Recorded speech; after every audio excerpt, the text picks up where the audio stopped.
لله نحمده ونستعينه ونستغفره ونؤمن به ونتوكل عليه ونعوذ بالله من شرور أنفسنا ومن سيئات أعمالنا من يهده الله فلا مضل له ومن يضلل فلا هادي له ونشهد أن لا إله إلا الله وحده لا شريك له ونشهد أن سيدنا ونبينا وحبيبنا وطبيب قلوبنا وشفيعنا وشفاء صدورنا وأعلانا وأولانا ومولانا ومرجانا ومأوانا محمدا عبده ورسوله أرسله بالحق بشيرا ونذيرا وداعيا إلى الله بإذنه وسراجا منيرا وقد قال الله تبارك وتعالى في القرآن المجيد والفرقان الحميد فأعوذ بالله من الشيطان الرجيم بسم الله الرحمن الرحيم ألا إن أولياء الله لا خوف عليهم ولا هم يحزنون الذين آمنوا وكانوا يتقون لهم البشرى في الحياة الدنيا وفي الآخرة لا تبديل لكلمات الله ذلك هو الفوز العظيم صدق الله رسوله النبي الأمين المتين الكريم ونحن على ذلك لمن الشاهدين والشاكرين والحمد لله رب العالمين من علينا ربنا إسبعص محمدا من علينا ربنا إسبعص محمدا أيده بأيده أجدنا بأحمدا أرسله مبشرا أرسله مبشرا صلوا عليه دائما صلوا عليه سرمدا اللهم صل وسلم صلاة كاملة وسلم صلاة دائمة خدائے برتر و بالا ہمیں پتا کیا ہے تیرے رسول مکرم کا مرتبہ کیا ہے جبین حضرت جبریل پر کفِ پا ہے ابتدا کا یہ عالم تو انتہا کیا ہے کوئی بلال سے پوچھے خبیب سے سمجھے سزائے الفت سرکار کا مزہ کیا ہے واہ کیا مرتبہ اے غوث ہے بالا تیرا واہ کیا مرتبہ اے غوث ہے بالا تیرا اونچے اونچوں کے سروں سے ہے قدم اعلیٰ تیرا واہ کیا مرتبہ اے غوث ہے بالا تیرا اونچے اونچوں کے سروں سے ہے قدم اعلیٰ تیرا کیا دبے جس پہ ہو حمایت کا پنجہ تیرا کیا دبے جس پہ ہو حمایت کا پنجہ تیرا شیر کو خطرے میں لاتا نہیں کتا تیرا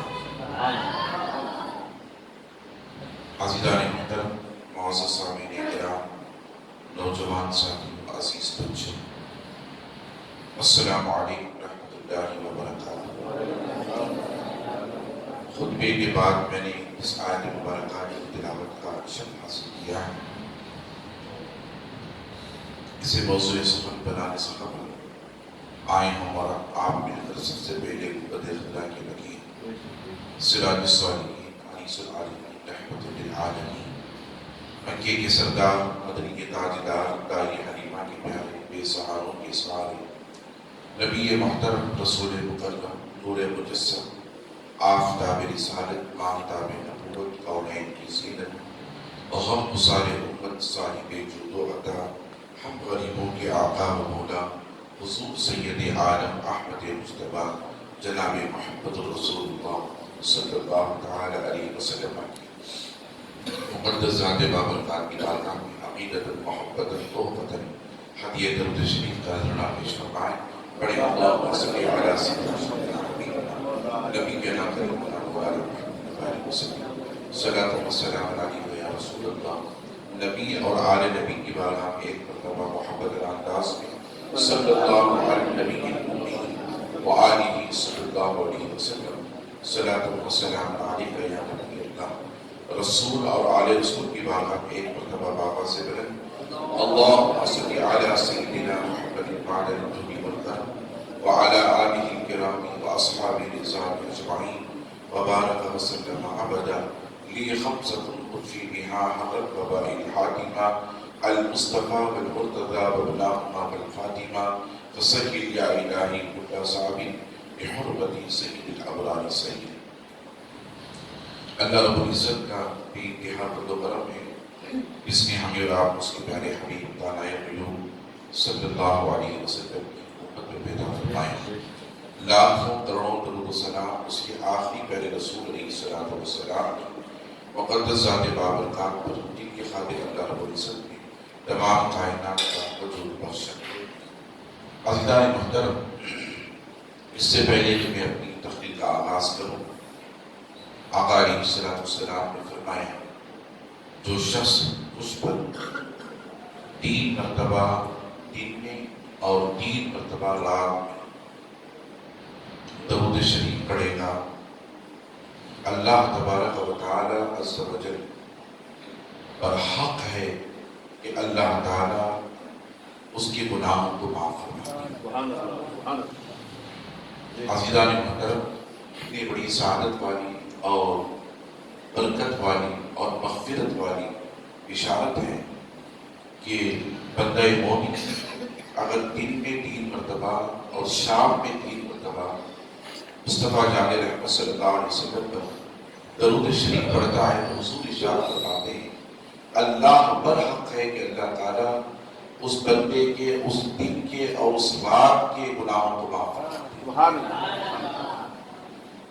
اس لیے درود شریف کی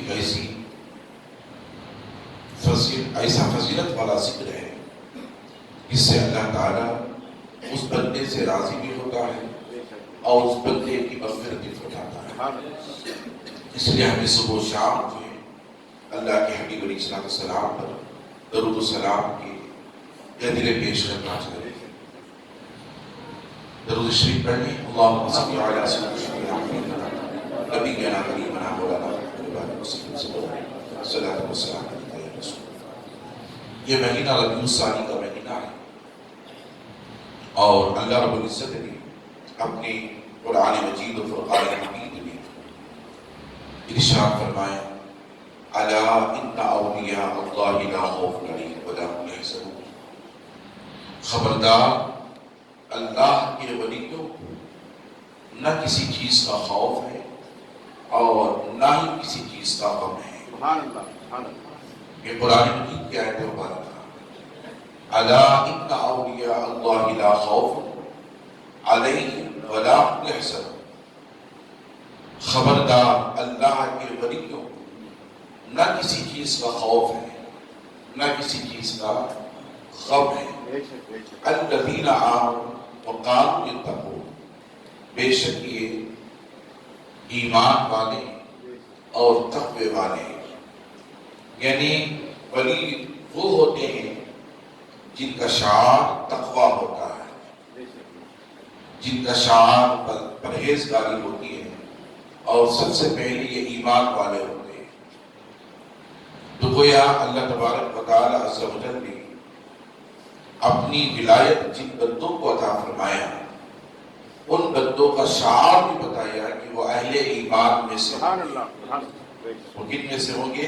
اہل ایمان میں سے ہوں گے اور وہ تقوی والے ہوں گے، پرہیزگار ہوں گے، نیکوکار ہوں گے، متقی ہوں گے، نمازی ہوں گے، شریعت مطہرہ کے پابند ہوں گے، آقا علیہ السلام کے سنتوں کے پیروکار ہوں گے، قال اللہ وقال رسول صلی اللہ علیہ وسلم پر عمل پیرا ہوں گے. یہ اولیاء کی جماعت ہوگی. اب صوفیاء نے، اہل اللہ نے اولیاء کے جماعتوں کے بھی درجے بتائے ہیں. میں اس کی طرف آج جانا نہیں چاہتا، کسی اور موقع پر میں آپ حضرات کو بتاؤں گا. پہلے کہ ولی کے معنی آتے ہیں دوست کے. ولی کے کیا معنی آتے ہیں؟ بولے دوست کے آتے ہیں. یہ عربی کا جملہ ہے. ولی دوست کو کہتے ہیں. ولی کسے کہتے ہیں؟ دوست. اب یہ ایک جملہ ہے ولی، مولا یا ولی یعنی دوست. اب یہ کس کے دوست ہیں یہ ہمیں جاننا چاہیے. ولی کے معنی آتے ہیں دوست کے، اور یہ دوست کس کے ہوتے ہیں؟ دوست اس کے ہوتے ہیں. اللہ نے قرآن میں فرمایا ولی اللہ، یہ اللہ کے دوست ہوتے ہیں. کس کے دوست ہوتے ہیں؟ اللہ کے دوست ہوتے ہیں. یعنی اگر کوئی بندہ مومن ولایت پا لیتا ہے وہ خدا کا دوست ہوتا ہے، اور خدا اسے اپنا دوست بنانا چاہتا ہے، دوستی عطا کرتا ہے اور صحبت عطا کرتا ہے.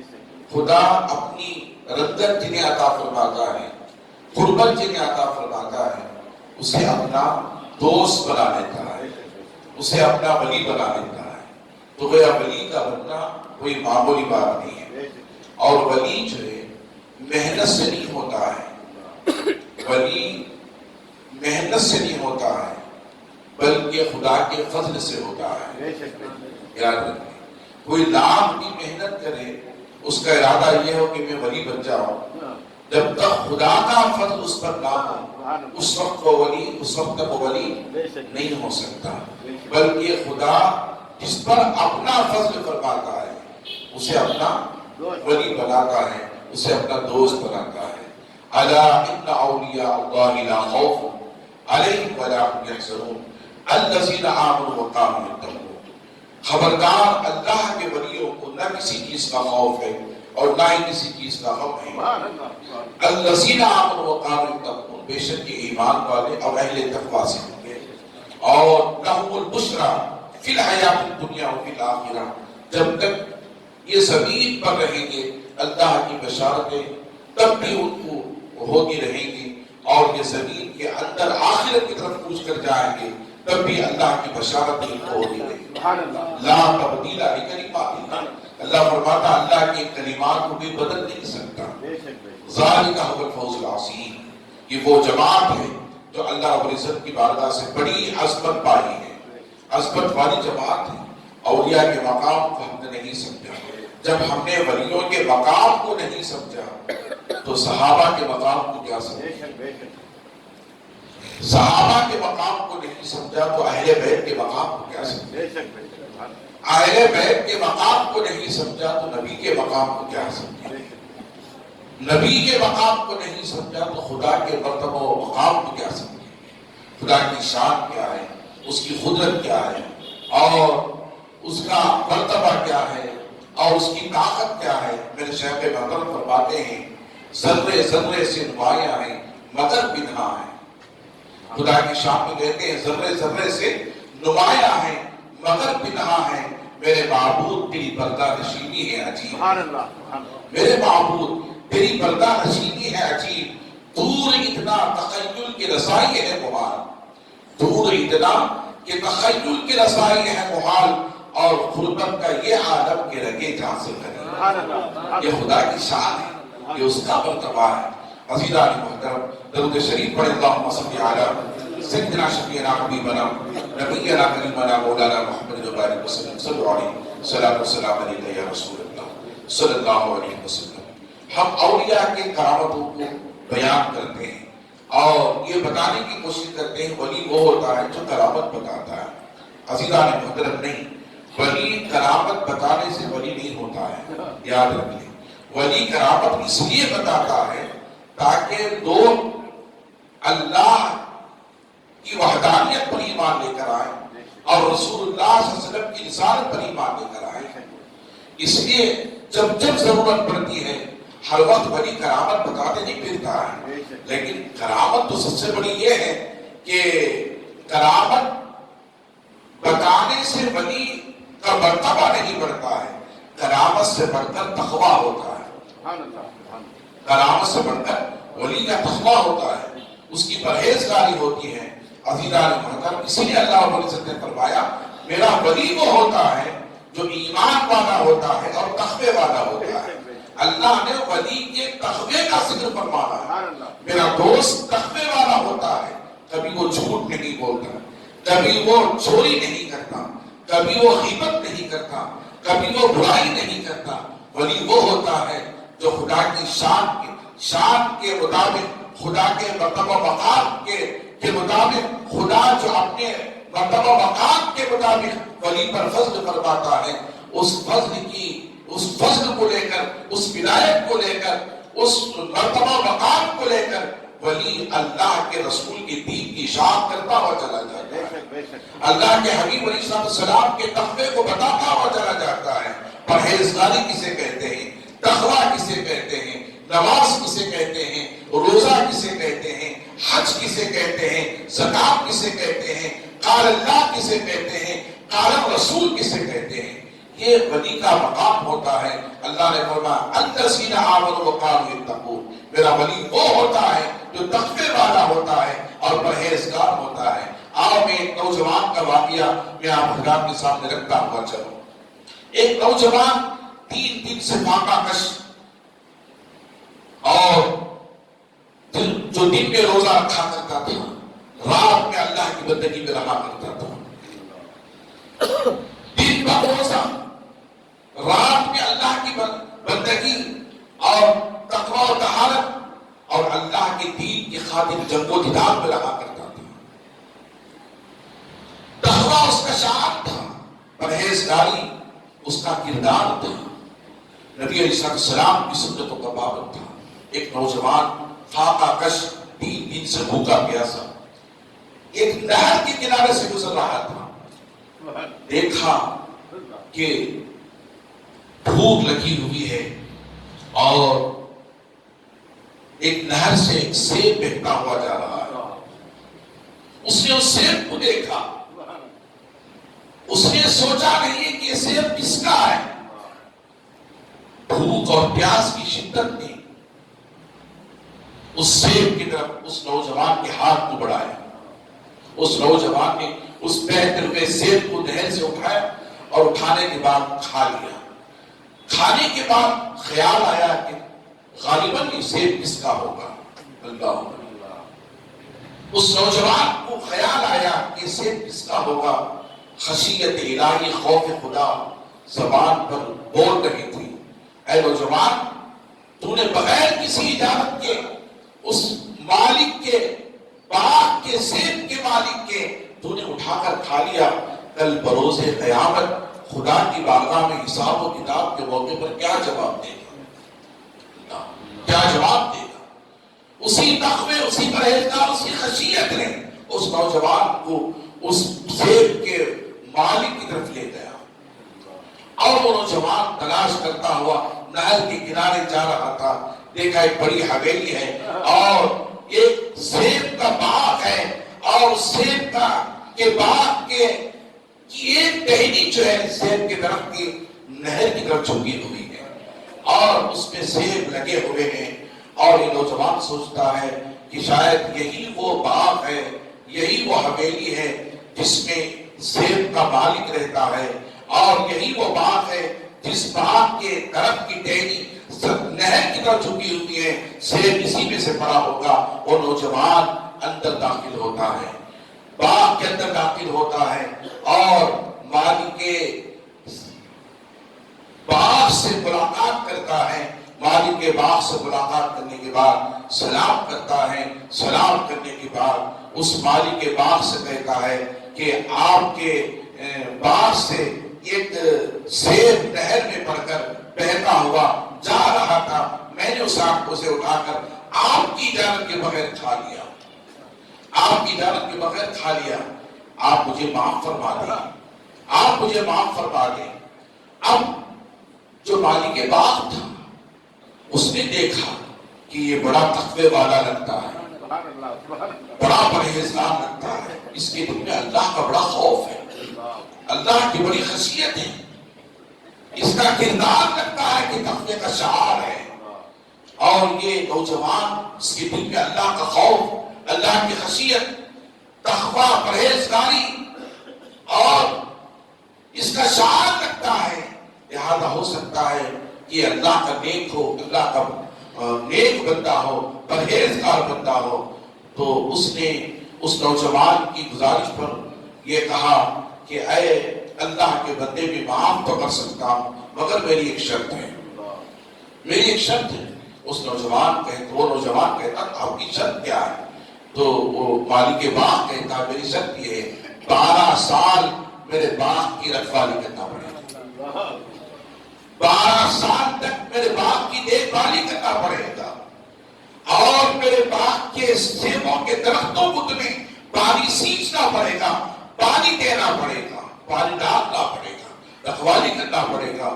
تو نوجوان کہتا ٹھیک ہے، اس سے بہتر کہ میدان محشر میں اللہ کی بارگاہ میں رسوا ہو جاؤں، اور میں اس سے بہتر کہ 12 سال تک میں آپ کے گھر باغ کی خدمت کرتا رہوں، آپ کی خدمت کرتا رہوں۔ اور نوجوان 12 سال تک وہ نوجوان اس مالک کے باغ کی خدمت کرتا رہا، 12 سال تک وہ نوجوان باغ کی خدمت کرتا رہا، درختوں کو پانی دیتا رہا اور مالک کے باغ کی خدمت کرتا رہا۔ 12 سال گزر گئے، 12 سال گزرنے کے بعد اس نوجوان نے مالک کے باغ کے پاس پہنچنے کے بعد کہا کہ حضور اب تو مجھے معاف کر دیجئے، مجھے رہائی عطا فرما دیجئے۔ کہا نہیں، میری اور ایک شرط ہے، اگر اس شرط کو پورا کرو گے تو میں تمہیں معاف کر دوں گا، رہائی عطا کر دوں گا۔ تو نوجوان پوچھتا ہے وہ آپ کی دوسری شرط کیا ہے؟ تو وہ مالک کے باغ کہتا ہے میری دوسری شرط یہ ہے، میری ایک اپائج بیٹی ہے، میری ایک اپائج بیٹی ہے، نہ جس کے پیر ہیں، نہ جس کے آنکھ ہیں، نہ جس کے کان ہیں، کانوں سے بہری ہے، آنکھوں سے اندھی ہے، ہاتھوں سے لولی ہے، پیروں سے لنگڑی ہے، اس سے تمہیں نکاح کرنا پڑے گا۔ آپ اندازہ کریں وہ نوجوان کتنا تحفے والا تھا۔ اللہ اکبر، نوجوان بھی کوئی ایسا ویسا نہیں تھا، حسین و جمیل تھا، شباب کا عالم تھا، اور شباب کے عالم میں حسین و جمیل چہرہ۔ اور اس نوجوان نے کہا کہ ٹھیک ہے، اگر آپ مجھے معاف کر دیں گے تو میں اس لڑکی سے نکاح کر دوں گا۔ مالک کے باغ نے نکاح کر دیا۔ نکاح کرنے کے بعد کہا جائیں اپنی بیوی کے پاس۔ تو وہ نوجوان اندر داخل ہوتا ہے، کیا دیکھتا ہے کہ ایک پوشیدہ حسین و جمیل بیٹھی ہوئی ہے، جس کے ہاتھ بھی سلامت ہیں، جس کے آنکھ بھی سلامت ہیں، جس کے پیر بھی سلامت ہیں، جس کی زبان بھی سلامت ہے۔ یہ پوشیدہ حسین و جمیل کمرے کے اندر بیٹھی ہوئی ہے۔ جانے کے بعد یہ سلام کرتے ہیں السلام علیکم ورحمۃ اللہ وبرکاتہ، تو وہ جواب دیتی ہے وعلیکم السلام ورحمۃ اللہ وبرکاتہ۔ اب یہ پریشان ہوتے ہیں، دیکھتے ہیں کہ حسین و جمیل ہے، جس کی زبان بھی بول رہی ہے، جس کی آنکھ بھی دیکھ رہے ہیں، جس کے ہاتھ بھی کام کر رہے ہیں، جس کے پیر بھی کام کر رہے ہیں۔ توجہ سے سنیں عزیزان محترم، اب فوراً یہ باہر نکلنے کے بعد اس لڑکی کے باپ سے ملاقات کی، مالک کے باپ سے کہا آپ نے کہا تھا کہ وہ اندھی ہے، لنگڑی ہے، لولی ہے، بہری ہے، مگر وہ تو سلامت ہے، آپ نے ایسا کیوں کہا؟ جب کوئی اور لڑکی تو نہیں جس سے آپ نے میرا نکاح کیا؟ کیا یہی وہ لڑکی ہے؟ یہی وہ دوشیزہ ہے؟ تو کہتے ہاں یہی وہ لڑکی ہے جس سے میں نے تمہیں لنگڑی کہا تھا، لولی کہا تھا، بہری کہا تھا، اور جو ہے میں نے اندھی کہا تھا۔ تو نوجوان کہتا ہے آپ نے ایسا کیوں کہا؟ تو کہتے ہیں ہاں میں نے سچ کہا ہے، وہ اندھی اس لیے کہا کہ اس نے اپنے آنکھوں سے کبھی حرام نہیں دیکھا، اس نے اپنے آنکھوں سے کبھی حرام نہیں دیکھا، اور میں نے اسے بہری اس لیے کہا کہ اس نے اپنے کانوں سے کبھی حرام نہیں سنا ہے، میں نے اسے لولی ہاتھوں کا اس لیے کہا کہ اس نے اپنے ہاتھوں سے کبھی حرام نہیں کیا ہے، میں نے اسے لنگڑی اس لیے کہا کہ اس نے اپنے پیروں سے کبھی حرام کی جگہ چل کر نہیں گئی ہے۔ عزیزان محترم، اس لیے وہ آنکھوں سے اندھی، کانوں سے بہری، اور زبان سے گونگی، ہاتھوں سے لولی، پیروں سے لنگڑی ہے۔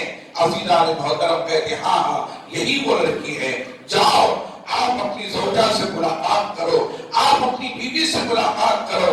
عزیزان محترم، میں آپ سے پوچھنا چاہتا ہوں، جس بندے نے نکاح کیا اور جس بندے نے نکاح کرایا، جس کی لڑکی تھی اس سے اپنے اس نوجوان سے نکاح کرایا، اب یہ دونوں جا کر ملتے ہیں۔ میں آپ سے پوچھنا چاہتا ہوں، نکاح ہونے والا کوئی معمولی شخص نہیں تھا، نکاح کرانے والا کوئی معمولی شخص نہیں تھا، نکاح ہونے والی کوئی معمولی تقوی والی نہیں تھی، پرہیزگار نہیں تھی۔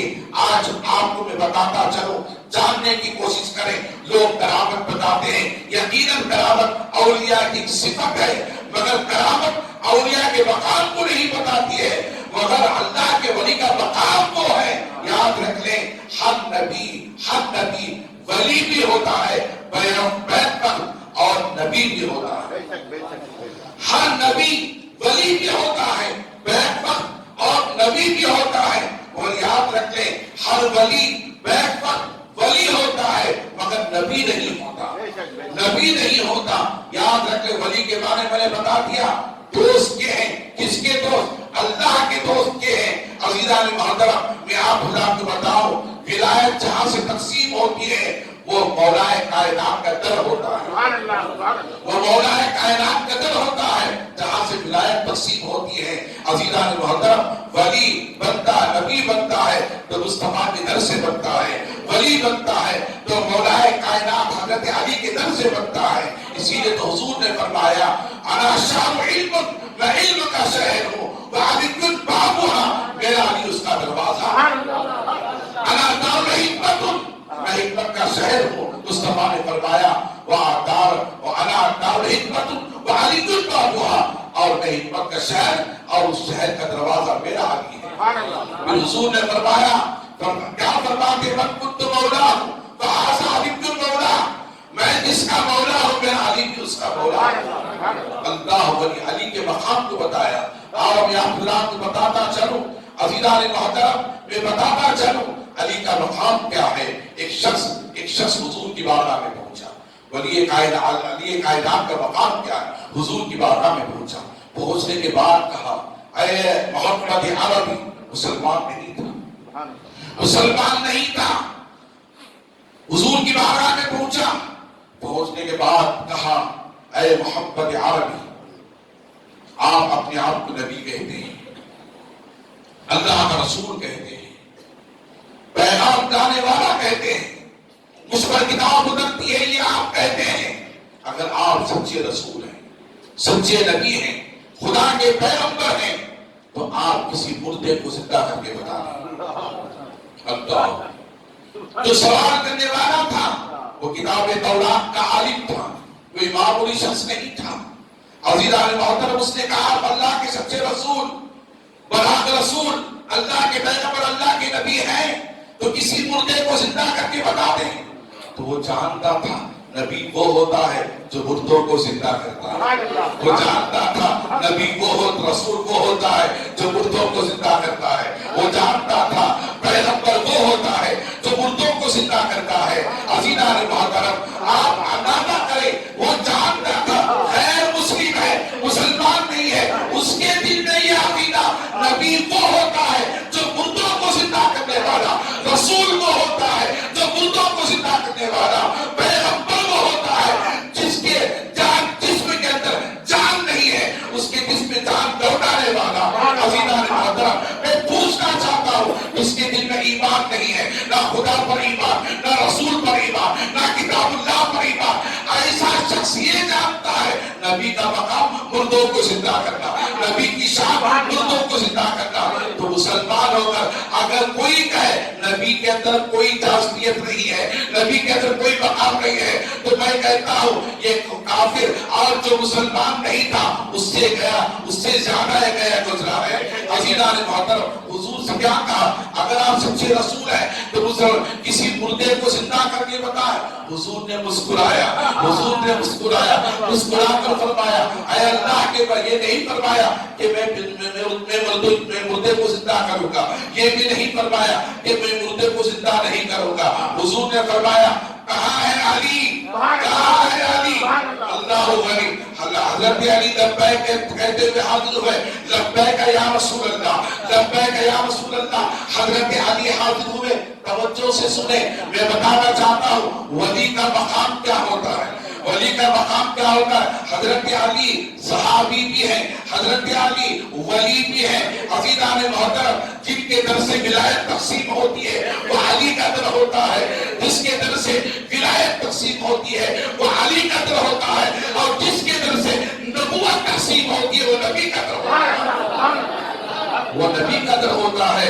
عزیزان محترم توجہ سے سنیں، نوجوانوں، شعار کسے کہتے ہیں، تقویٰ کسے کہتے ہیں، پرہیزگاری کسے کہتے ہیں، ایمان کسے کہتے ہیں؟ حضور نے کہا، علی کہا ہے لبیک یا رسول اللہ، اے اللہ کے رسول بھی حاضر ہوں۔ حضور نے فرمایا علی جاؤ اس شخص کے ساتھ جس مردے کو زندہ کرنا چاہے کہے اس مردہ کو زندہ کر کے واپس آ جائے، زندہ کر کے واپس آ جائے۔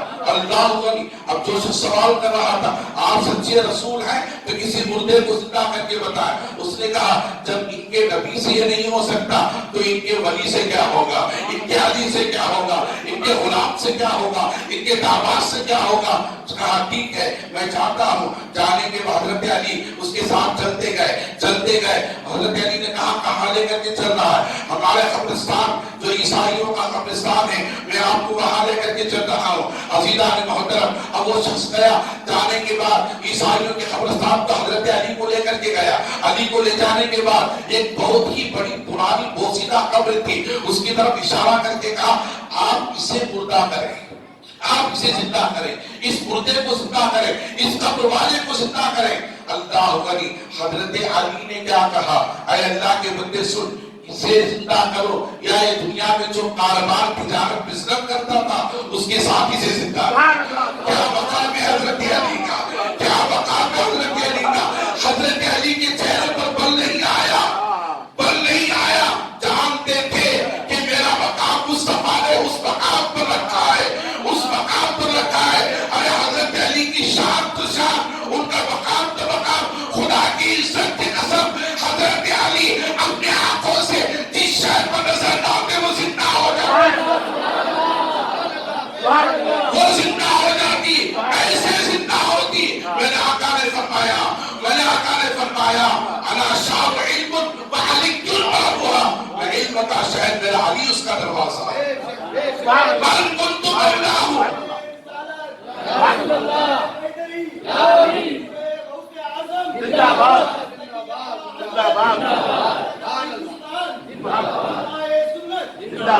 درود شریف پر اللہم صلی علی سیدنا شفیعنا محمد و علی سیدنا محمد و علیہ وسلم صلی اللہ علیہ صلاۃ و سلام علیکہ یا رسول اللہ صلی اللہ تعالی علیہ وآلہ واصحابہ وبارک وسلم۔ عزیزان محترم، میں آپ حضرات کو بتاتا چلوں، حضرت علی کو حضور نے بھیجا۔ حضرت علی نے کہا اسے زندہ کرو، یا یہ دنیا میں جو بزنس کرتا تھا اس بزنس کے ساتھ زندہ کرو۔ اللہ علی، اس نے کہا ٹھیک ہے، اور اچھی بات ہے اگر یہ بھی زندہ ہو جائے، اس کا کاروبار بھی پھر زائل ہو جائے۔ عزیزان محترم، حضرت علی نے کیا کہا؟ حضرت علی نے یہ نہیں کہا جو عیسیٰ پیغمبر کہتے تھے، جو عیسیٰ، توجہ سے سنیں، جو عیسیٰ پیغمبر کہتے تھے، جو کہتے تھے کہ اللہ کے حکم سے اٹھ جا، زندہ ہو جا، یہ نہیں کہا۔ حضرت علی نے کیا کہا؟ اپنے پیر کو اس قبر کی طرف ٹھوکر ماری اور کہا اے قبر والے تو زندہ ہو جا، اے قبر والے تو زندہ ہو جا۔ اور وہ زندہ ہوا تو قبر پھٹی، شک ہوئی، اندر سے باہر آیا۔ کیا کیسے آیا؟ اپنے ہاتھوں سے ایک ہارمونی کو پکڑتا ہوا باہر آیا، ہارمونی کو پکڑتا ہوا باہر آیا، اور آنے کے بعد کہا اے اللہ کے بندو کیا قیامت آ گئی، کیا قیامت آ گئی؟ تو حضرت علی نے کہا قیامت نہیں آئی ہے، امتحان کے لیے تجھے اٹھایا گیا، امتحان کے لیے تجھے اٹھایا گیا ہے۔ تو اس نے کہا میں نے عیسیٰ پیغمبر سے سنا تھا انسان مرنے کے بعد جب قبر میں چلا جائے گا تو قیامت کے لیے اٹھایا جائے گا، درمیان میں مجھے کیوں اٹھایا گیا ہے، درمیان میں مجھے کیوں اٹھایا گیا ہے؟ تو حضرت علی کہتے ہیں اے اللہ کے بندے سن، یہ تیرا عیسائی بھائی ہے، یہ تیرا عیسائی بھائی ہے اور میں مسلمان ہوں، میرا نام علی ہے، داماد رسول ہوں اور اللہ کے حبیب کا میں داماد ہوں، اور میرے چچا حضرت عبداللہ کے بیٹے محمد عربی صلی اللہ علیہ وسلم اللہ کے رسول ہیں اور میں ان کا صحابی علی ہوں، داماد علی ہوں، جو اس لیے تجھے اٹھایا گیا ہے، یہ تیرا عیسائی بھائی ہے، یہ کہتا ہے اگر آپ سچے رسول ہیں تو لہذا کسی مردے کو زندہ کر کے بتاؤ تو میں آپ پر ایمان لے کر آؤں گا، اس لیے تجھے زندہ کیا گیا ہے کہ یہ زمانہ محمد عربی کا زمانہ ہے، رسول خاتم النبیین کا زمانہ ہے، شفیع المذنبین کا زمانہ ہے، رحمت اللہ العالمین کا زمانہ ہے، خاتم النبیین کا زمانہ ہے، عزیزان محترم انیس الغریبین کا زمانہ ہے، اور راحت العاشقین کا زمانہ ہے، راحت العاشقین کا زمانہ ہے، تجھے اس لیے اٹھایا گیا۔ تیرا عیسائی بھائی کہتا ہے ہمارے رسول کو اگر آپ سچے رسول ہو تو کسی مردے کو زندہ کر کے بتاؤ، تجھے خبر سے اس لیے اٹھایا گیا ہے تاکہ رسول کے معجزے کو بتایا جائے، رسول کے معجزے کو بتایا جائے۔ تو گویا بتایا چلا رسول نے آپ آ کر کے معجزہ نہیں بتایا، علی کو پیش کر کے بتایا، علی کا بتانا کرامت، نبی کا بتانا معجزہ، خدا کا بتانا قدرت الہیہ، قدرت الہیہ۔ گویا حضرت علی نے زندہ کیا، اس نے پوچھا کیا ہے محمد عربی کا زمانہ ہے؟ محمد عربی کا زمانہ؟ ہاں محمد عربی کا زمانہ ہے۔ کیا آخری رسول آ گئے؟ کہا ہاں آخری رسول آ گئے۔ کیا احمد آ چکے ہیں؟ احمد آ چکے ہیں۔ اللہ نبی وہ احمد اسے حضرت علی حضرت عیسیٰ علیہ السلام نے اپنے عیسائیوں سے کہا تھا، حواریوں سے کہا تھا، قرآن کے آیت مبارکہ مبشرا برسول یاتی من بعدہ اسمہ احمد، اے میرے حواریوں، اور ایسے لوگوں سے نہیں بتایا تھا جو جاہل ہیں، نہیں، بلکہ اپنی امت کے ان نوجوانوں سے بتایا تھا، ان لوگوں سے بتایا تھا جو کتاب انجیل کا علم رکھا کرتے تھے، کتاب انجیل کا علم رکھا کرتے تھے۔ حضرت عیسیٰ علیہ السلام کے امت کے علماء تھے، ان علماء سے بتایا تھا مبشرا برسول یاتی من بعدہ اسمہ احمد، آؤ میں تمہیں خوشخبری سنانا چاہتا ہوں، میں تمہیں بشارت دینا چاہتا ہوں، میں تمہیں آگاہ کرنا چاہتا ہوں، میرے بعد ایک رسول آنے والا ہے، میرے بعد ایک رسول آنے والا ہے، مبشر برسول یاتی، میرے بعد ایک رسول آنے والا ہے، اور اس کا نام بھی میں تمہیں بتا دوں، احمد ہے، احمد، مبشر برسول یاتی من بعدہ اسمہ احمد، اس کا نام احمد ہے۔ عربی میں اسم کہتے ہیں نام کو، نام کو اسم کہتے ہیں، ہم انگلش میں نیم کہتے ہیں اور نام کہتے ہیں۔ آپ حضرات میں بتاتا چلو اللہ کے نبی علیہ السلام کے نام کو احمد اس بتا رہا ہے، کیا احمد آ گئے؟ احمد آ گئے، اسے ہمارے عیسیٰ نے بشارت دی تھی، کتاب انجیل میں احمد نام آیا ہے، کیا وہ رسول آ چکا ہے؟ آخری رسول کہاں تھے؟ ہاں آخری رسول آ چکا ہے۔ تو وہ کہتا ہے مجھے بھی کلمہ پڑھا کر مسلمان بنا دو، مجھے بھی کلمہ پڑھا کر مسلمان بنا دو۔ میرے عیسیٰ پیغمبر نے کہا تھا میرے بعد اگر وہ رسول آ جائے تو مجھے چھوڑ دینا، اور اس رسول کو نہ چھوڑنا، اس پیغمبر کو نہ چھوڑنا، اس رسول پر کلمہ پڑھ کر مسلمان ہو جانا۔ عزیزان محترم حضرت علی اسے کلمہ پڑھاتے مسلمان بناتے، حضرت علی کلمہ پڑھاتے مسلمان بناتے، وہ مسلمان بن جاتا ہے۔ عزیزان محترم پھر حضرت علی پوچھتے ہیں اور اسے زندہ رکھنا چاہیے اور شاہد رکھنا چاہیے تو کہا نہیں، تو حضرت علی کہتے ہیں اشارہ کرتے ہیں قبر کو، اشارہ، پھر قبر جب جاتی ہے وہ اندر چلا جاتا ہے، پھر وہ عیسائی جو حضور سے سوال کیا تھا اسے لے کر حضور کی بارگاہ میں پہنچتے، حضرت علی حضور کی بارگاہ میں پہنچتے ہیں۔ عزیزان محترم حضور علیہ السلام سے بارگاہ میں سلام کا نظرانہ کرنے کے بعد کہتے ہیں یا رسول اللہ جو آپ نے کہا تھا وہ میں نے کر دیا۔ اللہ علی حضور مسکراتے ہیں، وہ حضور مسکراتے ہیں، کہتے ہیں اے بندے سن، مردوں کو زندہ کرنا میرا کام نہیں، مردوں کو زندہ کرنا میرا کام نہیں، میرے غلاموں کا کام ہے، یہ تو میرے غلاموں کا کام ہے۔ عزیزان محترم میرے آقا ارشاد فرماتے ہیں اگر سب کاموں کو میں ہی کر دوں تو میرے غلاموں کو کون پوچھے گا، میرے غلاموں کو کون پوچھے گا؟ حضور فرماتے ہیں بندے سن، میرا کام مردوں کو زندہ کرنا نہیں، میرا کام وہ ہے، میرا کام وہ ہے۔ حضور فرماتے ہیں مجھے جس نے دیکھا اس نے رب کو دیکھا، من رآنی فقد رأى الحق، میرا کام تو یہ ہے میں تو ظاہر کرنے کے لیے آیا ہوں، خدا کی شان کو بتانے کے لیے آیا ہوں، خدا کے مرتبے کو ظاہر کرنے کے لیے آیا ہوں۔ فرماتے ہیں کیا فرماتے ہیں من رآنی فقد رأى الحق، جس نے مجھے دیکھا اس نے خدا کو دیکھا، اس نے خدا کو دیکھا، یہ میرا کام ہے، مردوں کو زندہ کرنا یہ میرے غلاموں کا کام ہے، یہ میرے غلاموں کا کام ہے. تو وہ شخص کہتا ہے اے محمد عربی، جب غلاموں کا یہ مقام ہے تو آقا کا مقام کیا ہوگا؟ غلاموں کا یہ مقام ہے تو آقا کا مقام کیا ہوگا؟ اور صحابہ کا یہ مرتبہ ہے تو نبی کی شان کیا ہوگی؟ فوراً اس نے قدموں پہ گرا. مصطفیٰ جان رحمت صلی اللہ علیہ وسلم کے قدموں پر گرنے کے بعد اس نے کیا کہا؟ اے محمد عربی، مجھے کلمہ پڑھا کر مسلمان بنا دے، کلمہ پڑھا کر مسلمان بنا دے. حضور پڑھاتے اشہد ان لا الہ الا اللہ و اشہد ان محمد عبدہ و رسولہ صلی اللہ علیہ وسلم. تو شریف پڑھے اللہم صلی علی سیدنا حبیبنا نبی کریمنا مولانا محمد علیہ وسلم سبحانہ صلاۃ و سلام علیکہ یا رسول اللہ صلی اللہ تعالی علیہ وآلہ وصحبہ وبارک وسلم. عزیزان محترم، یہ ہے ولایت کا مقام. حضور نے فرمایا اللہ کا ولی وہ ہے جس کا چہرہ دیکھو تو خدا یاد آ جائے، جس کا چہرہ دیکھو تو خدا یاد آ جائے. اللہ قرآن میں فرماتا الا ان اولیاء اللہ لا خوف علیہم ولا هم يحزنون الذین آمنوا وكانوا يتقون. خبردار اللہ کے ولیوں کو نہ کسی چیز کا خوف ہے نہ کسی چیز کا غم ہے. الذین آمنوا، بے شک یہ ایمان والے ہیں، یتقون اور تقوی والے ہیں. تو اولیاء کی جماعت ایمان والی جماعت، اولیاء کی جماعت پرہیزگار اور تقوی والی جماعت. میں نے نوجوان کا واقعہ بتاتے ہوئے کہا تھا کہ ایک سیب کے باغ کے مالک نے اپنی بیٹی سے نوجوان کا نکاح کرایا. کہا کیا تھا کہ لنگی ہے، لولی ہے اور انتی ہے، بہری ہے، یہ کہہ کر کے نکاح کرایا تھا.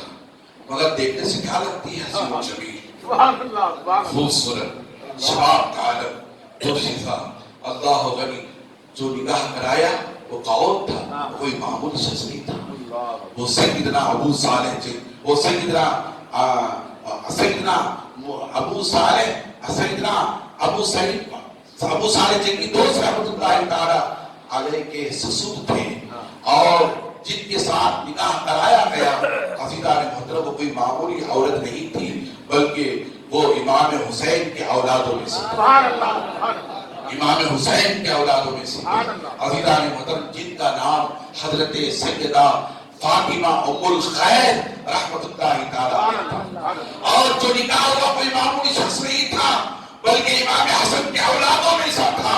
عزیزان محترم جن کا نام حضرت سیدنا موسیٰ ابو صالح جنگی دوست رحمت اللہ تعالی تھا. عزیزان محترم ماں کا نام فاطمہ ام الخیر، باپ کا نام موسیٰ جنگی دوست. عزیزان محترم یہ دونوں ملے تو کون پیدا ہوا؟ وقت کا امام پیدا ہوا، وقت کا محدث پیدا ہوا، وقت کا غوث اعظم پیدا ہوا، وقت کا خطب الاقطاب پیدا ہوا، وقت کا جو ہے غوث زمان پیدا ہوا، پیران پیر پیدا ہوا، روشن ضمیر پیدا ہوا، خطب زمان پیدا ہوا. عزیزان محترم پیران پیر، روشن ضمیر، حضرت غوث اعظم رضی اللہ تعالیٰ عنہ کا دنیا میں جلوگر ہوا. ان دونوں تخوے کے پہاڑ ایک دوسرے سے قریب ہوئے تو عزیزان محترم ایک اللہ کا ولی دنیا میں روشن ہوا جس کا نام حضرت سیدنا عبد القادر جیلانی رضی اللہ تعالی عنہ. سیدنا ابو صالح جنگی دوست رحمت اللہ تعالی علیہ کے شہزادے، فاطمہ ام الخیر رحمت اللہ تعالی علیہ کے شہزادے حضرت غوث اعظم پیران پیر سیدنا عبد القادر جیلانی رضی اللہ تعالیٰ عنہ کا دنیا میں جلوگر ہوا. اس کے تعلق سے خواجہ اجمیری فرماتے ہیں، سورہ خواجہ اجمیری فرماتے ہیں خواجہ اجمیری کا زمانہ غوث اعظم کا زمانہ ایک. غوث اعظم نے غریب نواز کو دیکھا، غریب نواز نے غوث اعظم کو دیکھا. کہاں فرماتے ہیں غریب نواز کیا علم تھا غریب نواز کا، اللہ کیا قلم تھا غریب نواز. فرماتے ہیں یا غوث معظم نور ہوتا.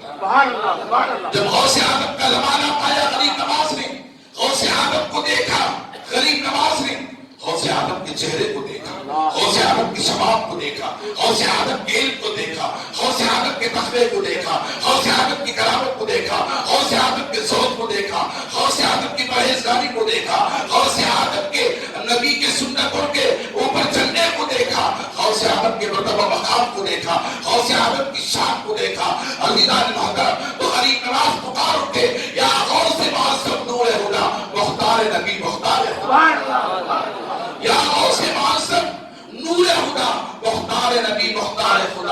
سلطان دو عالم قطب اولا، سلطان دو عالم قطب اولا، حیرات جلالت ارض و سما، حیرات جلالت ارض و سما۔ اللہ نے آپ کے مرتبہ مقام کو دیکھ لیا، اور سے آدم زمین بھی پریشان ہے، آسمان بھی پریشان ہے، زمین بھی تھراتی ہے، آسمان بھی تھراتا ہے۔ تبھی تو غوث آدم نے فرمایا، کیا فرمایا؟ مریدی لا تخف الا انت، فرمایا اے مرید تو گھبرا نہیں، میں جس کا بندہ ہوں وہ میرا اللہ ہے۔ اے مرید تو گھبرا نہیں، میں جس کا بندہ ہوں وہ میرا اللہ ہے، اور مجھے میرے رب پر بھروسہ ہے، میرے رب پر بھروسہ ہے۔ کبھی تو نا امید نہیں ہوگا، کبھی تو نا امید نہیں ہوگا۔ غوث آدم فرماتے ہیں میرے مرید پر ویسے ہی سایہ ہے جیسے زمین پر آسمان کا سایہ، جیسے زمین پر آسمان کا سایہ ہے۔ عزیزان محترم، یہ غوث آدم فرماتے ہیں۔ مگر غوث آدم کی زندگی کا ایک واقعہ رکھ کر میں اپنی تقریر کو ختم کر دوں۔ درود شریف پڑھ لیا، اللہم صلی علی سیدنا شفیعنا حبیبنا نبینا کریمنا مولانا محمد تبارک وسلم صلی اللہ علیہ صلاۃ و سلام علیک یا رسول اللہ صلی اللہ علیہ وسلم۔ غوث آدم جس دن پیدا ہوئے وہ شعبان کا مہینہ تھا، شعبان کی آخری تاریخ تھی، اور جو رمضان کا مہینہ شروع ہو چکا تھا، رمضان کا مہینہ شروع ہو چکا تھا، تاریخ شروع ہو چکی تھی، آسمان ابر آلود تھا، چاند نظر نہیں آیا۔ جیلان کے علماء پریشان، صوفیاء پریشان، سارے مل کر پریشان تھے کہ آج تو آسمان ابر آلود ہے، نظر نہیں آ رہا ہے، کیا بات ہے؟ اللہ غنی۔ میں آپ حضرات کو بتاتا چلوں، عزیزان محترم، یہ تقوی کا وہ پہاڑ، یہ پرہیزگاری کا وہ پہاڑ جسے غوث آدم کہتے ہیں، جسے غوث زمان کہتے ہیں، جسے قطب الاقطاب کہتے ہیں، جسے پیران پیر کہتے ہیں، جسے روزن ضمیر کہتے ہیں، وہ پیدا ہوا تو کیسے پیدا ہوا؟ پیدا ہوا تو کیسے پیدا ہوا؟ جب وہ پیدا ہوا ایک دن صبح کو پیدا ہو رہا ہے، رات کو مصطفیٰ جان رحمت ان کے احباب کے خواب میں تشریف آتے ہیں، اللہ غنی، وہ پیدا ہو رہا ہے تو ان کا گھر نور سے نکھر گیا ہے، اللہ غنی۔ تاریخ گواہ ہے غوث آدم جب پیدا ہوئے تو نور سے ان کا گھر چھا چکا تھا۔ مصطفیٰ جان رحمت بشارت دے رہے تھے، آیا موسیٰ نے خبردار اس کی حفاظت کرنا، اس کی حفاظت کرنا، یہ آنے والا کوئی معمولی بندہ نہیں، عبد القادر بن کر کے چمکے گا، غوث زمان بن کر کے چمکے گا، قطب الاقطاب بن کر کے چمکے گا، پیران پیر بن کر کے چمکے گا، روشن ضمیر بن کر کے چمکے گا۔ عزیزان محترم، آپ اندازہ کریں، محبوب سبحانی بن کر کے چمکے گا۔ مصطفیٰ جان رحمت بشارت دے رہے ہیں، وہ پیدا ہوا تو کون سی رات پیدا ہوا؟ چاند رات رمضان میں پیدا ہوا، سورج چاند نظر نہیں آیا، علماء پریشان، یہ رات گزر گئی، اب جو ہے حضرت غوث آدم کا گھر تقوی کا گھر تھا، پرہیزگاری کا گھر تھا۔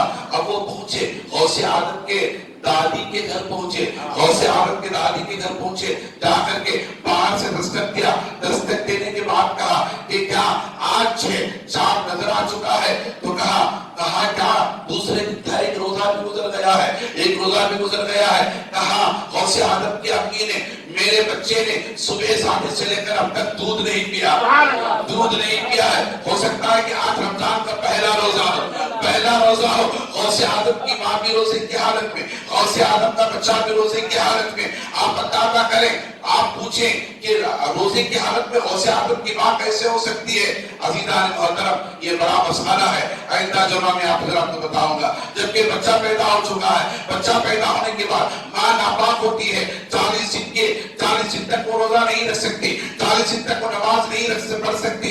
یہ ہمارا اشکال ہے، یہ ہمارا خیال ہے۔ اس کا مسئلہ آئندہ جمعہ میں آپ حضرات کے سامنے رکھنے کی کوشش کروں گا۔ اس لیے علماء کی صحبت اختیار کریں، صوفیاء کی صحبت اختیار کریں، اہل اللہ کی صحبت اختیار کریں، پتا چلے گا کہ مسائل کسے کہتے ہیں، علم کسے کہتے ہیں، اللہ کے رسول کے اقوال کسے کہتے ہیں۔